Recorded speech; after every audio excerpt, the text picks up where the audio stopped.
हाय, मराठी आई या आपल्या यूट्यूब चॅनलवरती आपल्या सर्वांचं स्वागत आहे.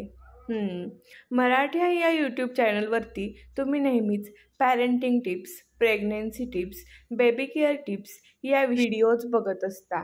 सो गाईज, बऱ्याच आयांचा प्रश्न असतो, माझं बाळ अजिबातच दूध पित नाही, ताक, दही, लोणी, पनीर काहीच खात नाही, तर मग आम्ही काय करावं?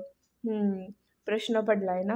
सो आज मी तुम्हाला अशा काही टिप्स सांगणार आहे की तुमचं बाळ कधी दूध खाऊन टाकेल हे कळणारही नाही. मी काय बोलले? खाऊन टाकेल, पिऊन टाकेल असं नाही बोलले. सो असं का बोलले हे बघण्यासाठी हा व्हिडिओ शेवटपर्यंत नक्की पहा. तुम्हाला तर माहीत असेल, दूध आणि दुधाच्या सर्वच पदार्थांमध्ये कॅल्शियम, प्रोटीन, मिनरल्स भरपूर प्रमाणात असतात आणि हे दूध किंवा दुधाचे पदार्थ आपल्या मुलांच्या पोटात जावेत अशी प्रत्येक आईची धडपड असते.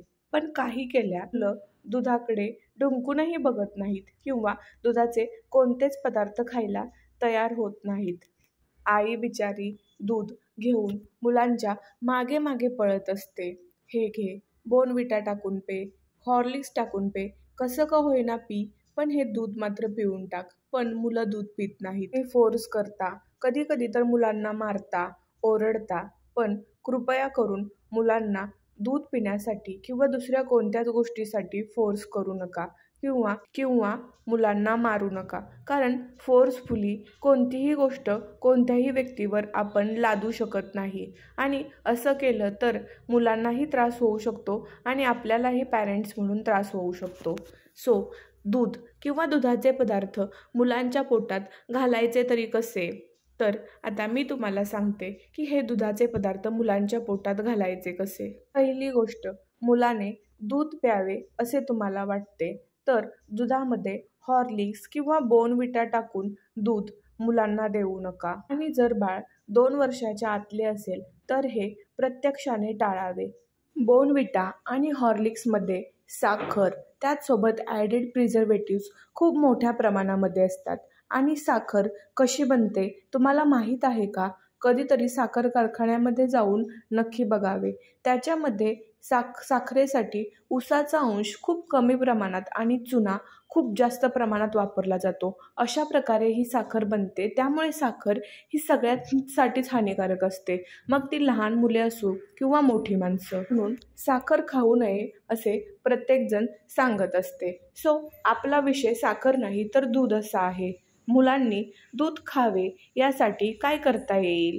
तर सगळ्यात पहिली गोष्ट म्हणजे दूध मुलांना डायरेक्ट देण्यापेक्षा तुम्ही जी चपातीची कणिक भिजवता ती पाण्यात भिजवण्याऐवजी दुधामध्ये भिजवावी किंवा समप्रमाणात दूध आणि पाणी घेऊन तुम्ही चपातीची कणिक भिजवू शकता. कधी मुलांच्या पोटात दूध जाईल तुम्हाला कळणारही नाही. त्याचसोबत दुधाची आमटीही करता येते. दुधामध्ये खारीक पावडर, खजूर पावडर किंवा केसर टाकून छानपैकी वेलदोडे, बदाम घालून खीरही बनवता येते आणि ही छान छान गोड गोड खीर कुणाला आवडणार नाही बरं. त्याचसोबत दुधामध्ये वेगवेगळी फळं जसे की चिक्कू, केळी, सफरचंद अशी फळे टाकून आपण त्याचे छान छान मिल्कशेक्स किंवा आईस्क्रीमही बनवू शकतो. पण फळं घेताना अशी फळं घ्या की ज्याने बाळांना कफाचा त्रास होणार नाही. जी फळं ॲसिडिक प्रवृत्तीची आहेत म्हणजे संत्री, मोसंबी, लिंबू अशी फळे आणि दूध यांचं कॉम्बिनेशन ट्राय करू नका. पनीरची भाजी बनवताना किंवा दुसरी कोणतीही भाजी लाईक शेवग्याची भाजी बनवतानाही आपण त्यामध्ये अर्ध पाणी अर्ध दूध टाकलं तर कधी ते दुधाचा पदार्थ मुलांच्या पोटात जाईल हे तुम्हाला कळणारही नाही.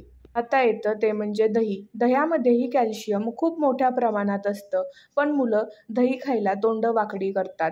मग आपण काय करू शकतो? दह्यामध्ये थोडासा रवा, त्याचसोबत बारीक चिरलेला कांदा, टोमॅटो, गाजर घालून त्याचे उत्तापे करू शकतो. त्याचसोबत दह्याचं लस्सीही खूप छान लागते. अगदी मलाईदार लस्सी मुलं खूप आवडीने खातात. डोशाचं जे ड्राय पीठ असतं ते ताकामध्ये किंवा दह्यामध्ये भिजवून तुम्ही त्याच्या आंबोळ्या किंवा डोसेही करू शकता. अगदी खुसखुशीत आणि चवदार अशा डोसे आणि आंबोळ्या बनतील. मुलं दूध खात नाहीत. मसाले दूध बनवा, ते तर पितील ना. चपात्याची कणिक आपण दुधामध्ये भिजवली. चपात्या लाटताना आतमधून थोडंसं तूप लावलं आणि वरतून तेलाने भाजलं. कधी तुपाचा अंश मुलांच्या पोटात जाईल हे त्यांना कळणारही नाही. मुलांना भाजी वाढताना गुपचूप त्या भाजीमध्ये 2 चमचे तुपाचे टाकले. मुलांना काय कळणार आहे त्यांनी कधी तूप खाल्लेलं? असा जुगाड आयांनो करायला शिका. मीही असाच जुगाड करत असते. बाळ ड्रायफ्रूट खात नाही, कशामध्येही ड्रायफ्रूट टाकते. अगदी मसाले भातातही ड्रायफ्रूटची पावडर करून टाकते.